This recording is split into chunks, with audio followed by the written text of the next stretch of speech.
Այո, շնորհակալ եմ։ Շատ լավ հիշեցում էր նաև այս հանգամանքը, որ ամբողջ այդ Թավշյա վակխանալիան, երբ որ սկսվեց Երևանի փողոցներում, ինչու այդպես դեղին մամլո լրագրողներ էին ընտրել։ Ամբողջը ինֆոդաշտի բադիկներ ստեղծելու ճանապարհով եղավ, բացումը եղավ գեներալ Մանվել Գրիգորյանին վերացնելով ամենաապիկար կերպով, հաշվարկված է դա կատարվում եւ ներկայացնելով, որ իբրև թե հայ կանայք, քանի որ պետք է խնդիր ունեն ապացուցելու, որ Սերժ Սարգսյանը բռնապետ է, որ Ռիտա Սարգսյանը շատ չարակամ եւ վատ կին է, նա ամենևին կյանքեր չի փրկել, այդ հիվանդանոցը, որ ստեղծել է, ոչ թե կյանքեր փրկելու համար է, այլ նա վատն է, ինչ որ երեխաների վաճառքի հետ էին նրան ասոցացնում։ Երբ հենց Աննա Հակոբյանն է դա իրականացրել, ընդ որում նույն ձևով, ինչպես Էմինե Էրդողանը ոչնչացրեց Ասմա Ալ-Ասադի կերպարը, այն դեպքում, երբ իրենք տարիներով միասին ընտանիքներով արձակուրդներ են գնացել, միասին մշակութային միջոցառումների են գնում Դամասկոսում, Անկարայում, Ստամբուլում, այդ տակտիկան Երևի ինպես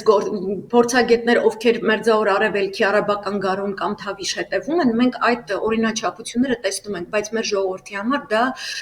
ինչ որ թե նոր էր եւ թե չեն կարողանում հասկանալ, որ նման որակի շոկային ինֆորմացիոն ֆոն ստեղծելը դա հավասարազոր է, ինչպես որ ամերիկյան բոլոր հարձակումները Մերձավոր Արևելքում կոչվում են շոկ եւ զարմանք, shock and awe, դու ինչ որ մեկին շոկի մեջ ես նետում եւ նա չի հասցնում ծրագրել իր պատասխանը, դու ամբողջ հանրությանն ես ինչ որ շոկի մեջ դնում, դու քաոս ես ստեղծում, քաոսային ինֆորմացիոն ֆոն եւ դա պետք է արվեր հայհոյող կանանց ինստիտուտով, որը կեղծ պոակներով էին աշխատեցնում, բոտերով, որը նաև գործարկվել էր հունվարին Իրանում հսկայական չափերի եւ դրա դեմ Իրանը կարողացավ դեմ առնել անջատելով ամբողջ ինտերնետը։ Այսինքն մյուս երկրները արդեն փորձ են ձեռք բերում, որպեսզի կարողանան դրան դեմ առնել, որովհետև այդ հայհոյող կանանց ինստիտուտի գլխավոր կնքամայրը եղել է Հակոբյան Աննան, դա էլ է քրեական հոդված, որ հայ կինը հայհոյող է, հայ կինը իբրև թե այնքան է կեղեքվել բռնապետության օրոք, որ ահա դուրս է եկել տգեղ հագուստներով հագած, հատուկ ընտրում էին, ոչ թե ասում, որ մեր կանայք տգեղ են հագնվում, այլ նաև տեսողական ֆոնը այդ ինֆորմացիային ուղեկցող արվում էր, որպես ցույց տրվեր հայ կնոջ ինչ որ մի տիպաժ, որը ճաշակով հագնված չէ, որը խոսել չգիտի, որը շնորհք չունի, այն ամենը ինչ որ մենք ասոցացնում ենք հայ կնոջ կերպարի հետ եւ դրա կուլմինացիան այս ամբողջ վերջին ամիսների ընթացքում ինքն իր PR-ը ապահովել է ասելով, որ ինքը ինչ որ կանանց է կրթում, կրթվելը նորաձև է, ինքը պրոյեկտում է իր ամբողջ կյանքում անկիրթ լինելը, մնացած ամբողջ ազգի վրա,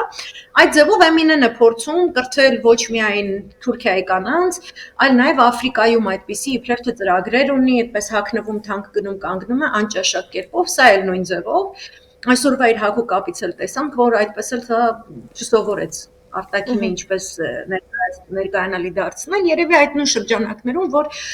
հայ կինը ներկայացվում է որպես ինչ որ չկամ եւ ահա եկավ մեկը ով քաղաքական գործունեությամբ է զբաղվում, նա ոչ թե լինելու է համեստ առաջին տիկին, չնայած որ այդ սահմանադրությամբ ինքը առաջին տիկին չէ, մինչև հիմա ինքը առաջին տիկին չի, նա վկայի կինն է առաջին տիկինը, եւ բնականաբար թուրքերը մեզ մի ինչ որ նախագահ են տվել, որը ինքը ստվեր է, իսկ իրեն ուղեկցող կինը ստվերից ավելի ստվեր է, եւ մենք նույնիսկ տեղյակ չենք ով է դա, ինչ որ այսպես տեսողական, ինֆորմացիոն ամբողջ դաշտը լցնում են, կրկնում են բարոյական կարմիր գծեր չունեցող, էթիկական կարմիր գծեր չունեցող, անհասկանալի մի էակի ներկայությամբ, ով իրեն պահում է բռնապետի պես, իր իսկ կուսակցության ներկայացուցիչների դեմ, շրջում է ամբողջ աշխարհով ինչպես Զելենսկայի կինը, Նավալնիի կինը, որովհետև ստանում է ապօրինի գումարներ մեր երկիրը վաճառելու համար եւ ամեն նման իր արարքի շոկային արժեքը հավասարազոր է այն արհավիրքին, որը հաջորդի նախապատրաստվում է։